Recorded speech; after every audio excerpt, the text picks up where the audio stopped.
محمد صلى الله عليه وسلم وشر الأمور محدثاتها وكل محدثة بدعة وكل بدعة ضلالة وكل ضلالة في النار. وأعوذ بالله السميع العليم من الشيطان الرجيم من همزه ونفخه ونفثه. بسم الله الرحمن الرحيم. وإن تتولوا يستبدل قوما غيركم ثم لا يكونوا أمثالكم.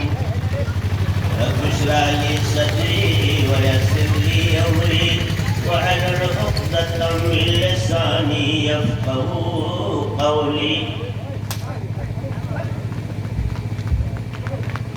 اللہ کی تعریفوں اور برائیوں کے بعد اللہ کی آخری رسول سرور کائنات امام الانبیاء تاجدار عرب و عجم حضرت محمد صلی اللہ علیہ وسلم کی ذات گرامی پر انگنت بے شمار درود و سلام کی نذرانے کے بعد حمد و صلات کے بعد ہی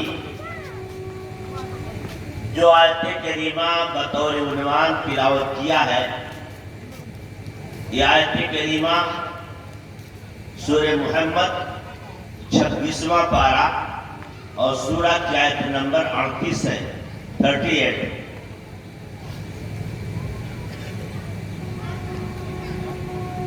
اللہ رب العالمین اس آیت کریمہ کے ذریعہ اس روئے زمین پر بسنے والے سارے انسانوں کو،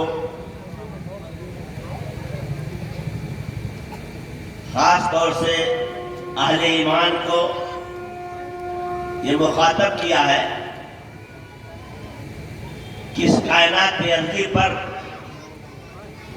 اور کائنات سماوی پر بے شمار مخلوقات کو اللہ نے پیدا کیا،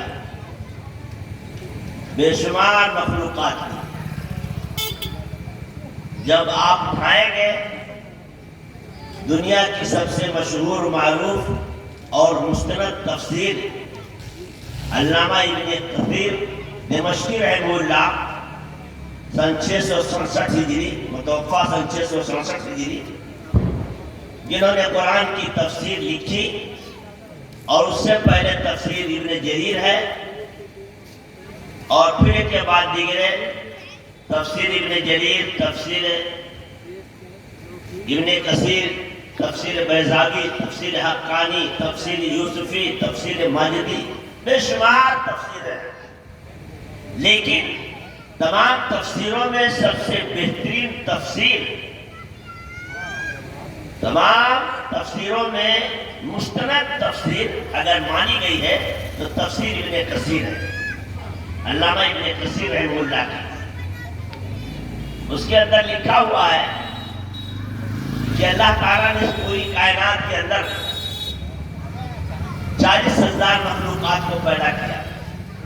ایک قول کے مطابق 18,000، ایک قول کے مطابق 36,000 اور ایک قول کے مطابق 40,000۔ یہ 40,000 مخلوقات کتنی ہو گئی؟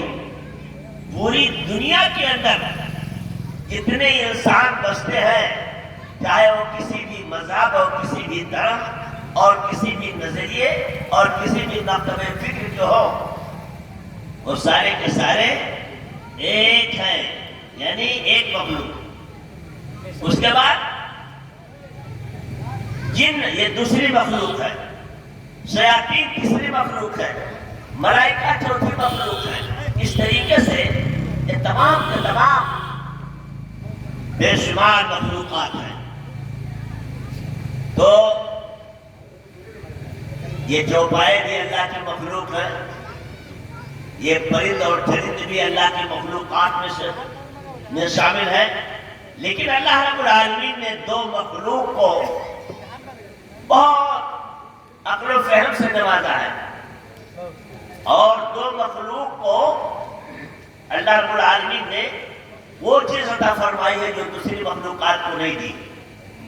ان میں سے دو مخلوق ہیں، ایک جن اور دوسرے انسان. تو اس سلسلے میں میں نے پہلی آیت کریمہ کا ترجمہ اس کی تفسیر بیان کرنے سے پہلے اس بات کو بیان کر دوں. اللہ رب العالمین سورہ زاریات 27واں پارہ سورہ کی آیت نمبر 69 اور 70 69 اور 70 ان دونوں آیتوں میں اللہ رب العالمین نے کیا فرمایا؟ وَمَا خَلَقْتُ الْجِنَّ وَالْإِنسَ إِلَّا لِيَعْبُدُونَ وَمَا خَلَقْتُ الْجِنَّ وَالْإِنسَ إِلَّا لِيَعْبُدُونَ مَا أُرِيدُ مِنْهُم مِّن رِّزْقٍ وَمَا أُرِيدُ أَن يُطْعِمُونِ. اے لوگوں سن لو، میں نے جو مخلوق کو اپنی عبادت کے لیے پیدا کیا، ایک انسان اور دوسرے جنات، یہ دونوں کو اللہ رب العالمین نے اپنی عبادت کے لیے خاص طور سے پیدا کیا. سوال یہ پیدا ہوتا ہے اور دیگر مخلوق وہ بھی تو کھاتی ہے پیتی ہے اور اللہ رب العالمین کی نعمتوں کو استعمال کرتی ہے، پھر انہی دو مخلوق کو خاص طور سے کیوں کہا؟ اس سلسلے میں سنیے. جو عقل و فہم، جو ادراک اور جو خوبیاں اللہ نے ان دونوں مخلوقات کو دی ہے، دنیا میں کسی مخلوق کو نہیں دی. مثال کے طور پر سردی گرمی کا احساس تو سب کو ہوتا ہے، لیکن اچھی اور بری چیز کی تمیز چوپایا نہیں کر سکتا ہے. چوپائے میں گدھا بھی ہے، گائے بھی ہے، بھینس بھی ہے اور ہاتھی بھی ہے، گھوڑا بھی ہے، سارے کے سارے چوپائے میں شمار ہوتے ہیں.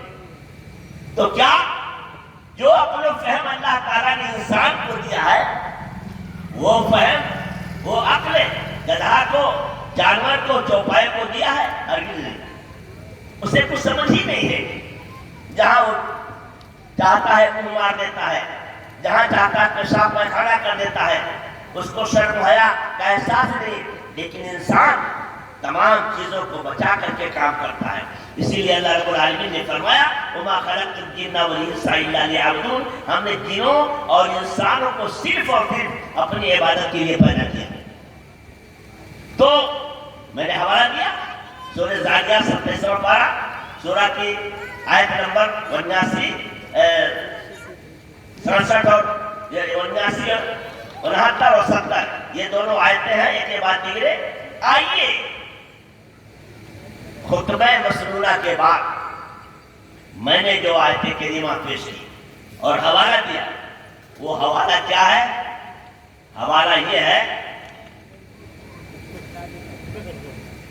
سورہ محمد 26واں پارہ سورہ کی آیت نمبر 38.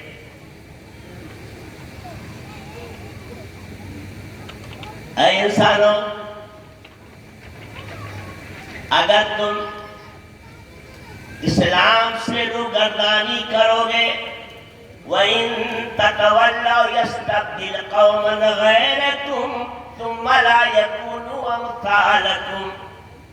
اگر تم نے دین اسلام سے انحراف کیا، اللہ رب العالمین کے قوانین